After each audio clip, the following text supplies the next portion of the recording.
Title: Ex-Fiancée turns into a stalker after we break up. I remember one time when she suddenly showed up unannounced.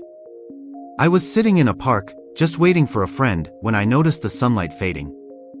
I heard someone call my name. "What are you doing? Are you ignoring my texts?" I couldn't believe my eyes, it was her. I had completely forgotten that I invited my friend to join us, and she somehow ended up meeting him by the lake. Hello everyone. I am very happy to see you again. Today, we're back with another email story from one of our subscribers.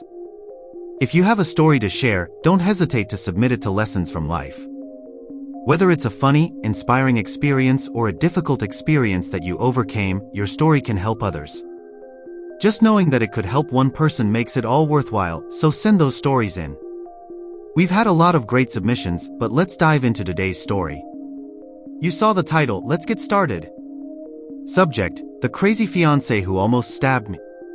I've got a bit of a lengthy story, but I think it's worth sharing, and I hope it can help someone else who might be stuck in a similar situation. My name's Jeff, and I'm 27, from Toronto.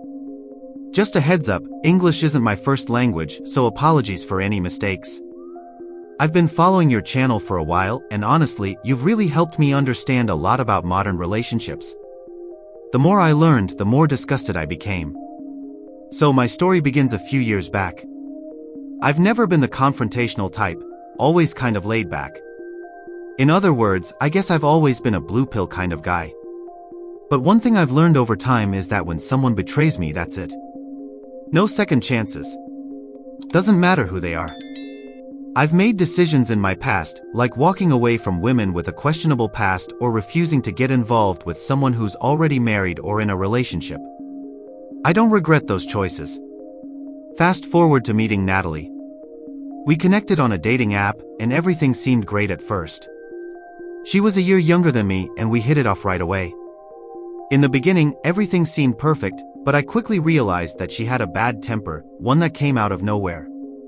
Small things would set her off, like a napkin not being folded properly. At first, I thought maybe this was just normal relationship stuff, but boy was I wrong. As time went on, I started noticing more red flags. Her high body count for one, but I was too blinded by love to care. The physical side of things was incredible, so I ignored a lot of the warning signs. Soon, we moved in together. She had an apartment, so I moved in with her. The first few weeks were great, but then it started to get weird.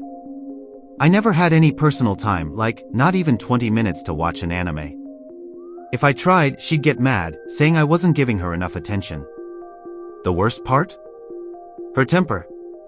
It would flare up over the smallest things, and I began to dread it. It was like clockwork. Every 2 weeks, she would be mad about something. By the end of the week, the tension would lift, but it would always return. Sex also became a rare thing. According to her, it wasn't normal to want it more than once a week, and she said that my lack of interest was the problem. Eventually, I met her parents, and wow, things were way worse than I expected. Her mom was always on her case, and the fights between them were insane. Her mom would even warn me that I'd eventually leave her because of her behavior.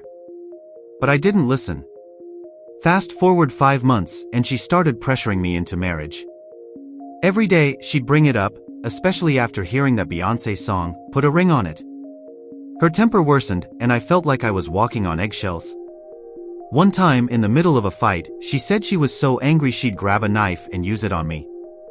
I didn't think much of it and brushed it off. But things started getting darker. We had constant fights, and every time she would threaten to kick me out, only to pull back after a couple of days. After a year of this madness, I finally gave in and proposed, thinking it would calm everything down. For a while it worked. The fight stopped and our sex life picked up. But that didn't last long. After a month, she hung out with one of her friends, and everything went downhill again. The temper came back, the fighting started again, and she told me she didn't want to marry me anymore. She became more physical, and I was starting to feel trapped. That's when I had a conversation with a friend. He told me I was making a mistake and that if I didn't leave, it would only get worse. And he was right. I started thinking about what she could do if she ever got pregnant. How bad would it be then? So I made a plan. I secretly found an apartment, and after convincing her that moving in too soon was the cause of all our issues, she agreed to separate. 3 days later, I broke up with her over the phone. Of course, she was furious and threatened me, but I didn't care anymore. A few months later, I ran into her again, and she was acting like nothing had happened. She started texting me constantly, trying to force her way back into my life. It was like she was stalking me. One time, I was sitting in a garden, waiting for a friend, when I heard her voice asking if I was ignoring her messages. After I told her it was over, I didn't think she would let it go so easily, but she didn't stop. She started showing up at places I frequented, texting me more than ever, and calling me with excuses to get back in my life. It was like she had become obsessed with winning me back, but I was firm in my decision. It was done. No matter how many times she tried, I wasn't going to let her back in. Eventually, I had to block her number and social media accounts completely. I needed to break free from the constant reminders of her madness. That meant cutting off all contact, no matter how hard it was. She didn't deserve another ounce of my time. The next few months were tough, but they were also the most liberating. I spent time focusing on myself. I took up hobbies I had neglected, like working out and learning new skills. I got a better job, one that allowed me to feel more secure and confident in myself. I even met someone new, a woman who was calm, respectful, and didn't have the emotional baggage Natalie had. Looking back now, I realize how lucky I was to get out of that relationship when I did. The crazy behavior, the manipulation, the threats, all of it was a warning sign I ignored. But by the time I met someone new, I had learned to set boundaries and trust my instincts. I had learned what I truly deserved, and it wasn't that chaos. I'm grateful for what I've learned from that experience, though.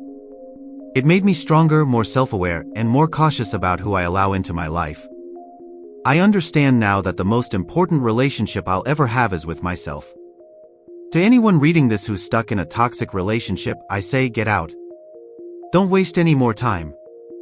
Trust your gut, walk away, and take control of your life. There are better things out there waiting for you. You deserve peace, happiness, and a relationship built on respect, not chaos.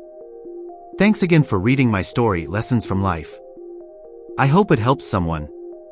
Take care, everyone, and remember, you don't need anyone who treats you badly. Ending thoughts.